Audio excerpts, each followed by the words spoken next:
Hello friends, आज इस video में बताने वाले आप कैसे 24 आवर फॉर्मेट से 12 आवर फॉर्मेट यूज़ कर सकते हो या 12 आवर फॉर्मेट से 24 आवर फॉर्मेट यूज़ कर सकते हैं।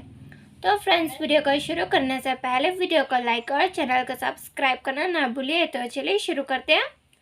सबसे पहले आपको सेटिंग में मूव होना है। सेटिंग में मूव होने के बाद आपको ऐसे स्क्रॉल करके आनी है और नीचे में आपको मिलेंगे ऑप्शन जनरल मैनेज की।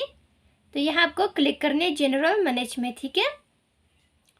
जनरल मैनेजमेंट में क्लिक करने के बाद यहाँ आपको मूव होना है डेट एंड टाइम में।